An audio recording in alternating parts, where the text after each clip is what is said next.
বিশ্বসুন্দরী ফাতিমা বোস হঠাৎ তার জন্মভূমি মেক্সিকোতে ফিরে এসেছেন, কিন্তু এই প্রত্যাবর্তন কোনো জমকালো সংবর্ধনা বা উৎসবের মাধ্যমে নয়, বরং এক গভীর নীরবতা আর রহস্যের আবরণে মোড়া। মিস ইউনিভার্স জয় করার পর কেন ফাতিমাকে এভাবে লুকিয়ে আসতে হলো? তিনি কাউকে না জানিয়েই দেশে এসেছেন।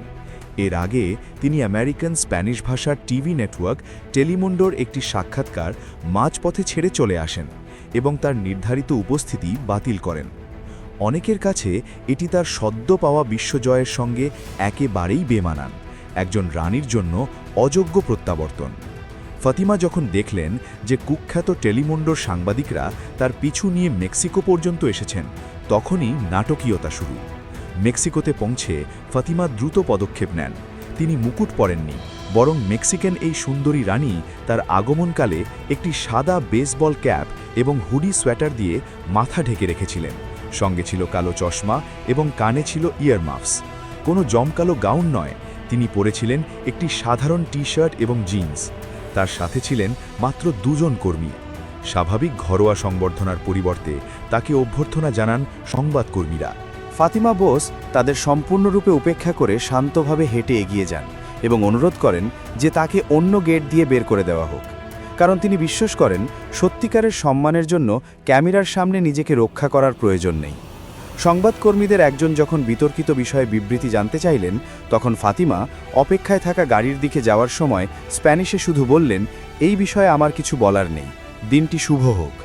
তার সঙ্গে থাকা মহিলাটি আত্মরক্ষামূলক হয়ে ওঠেন এবং নিরাপত্তার লোকেরাও সাংবাদিকদের কাজে বাধা দেওয়ার চেষ্টা করে। কিন্তু ফাতিমার মেক্সিকো সফরের আসল উদ্দেশ্য কি শুধু লুকানো?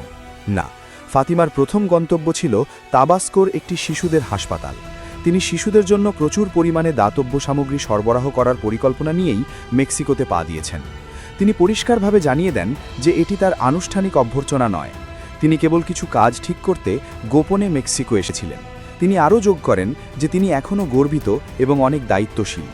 কেউ কেউ বলেছেন যে ফাতিমার ভাবমূর্তি খুবই খারাপভাবে পরিচালনা করা হচ্ছে, কারণ মনে হচ্ছে তিনি বরং লুকিয়ে বেড়াচ্ছেন।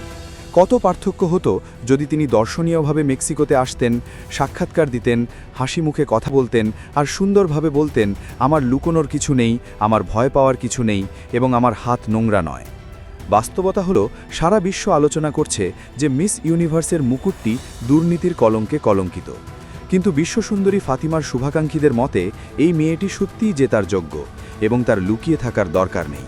আপনার কি মনে হয়, একজন রানীর কি লুকিয়ে আসা উচিত? কমেন্টে বলুন।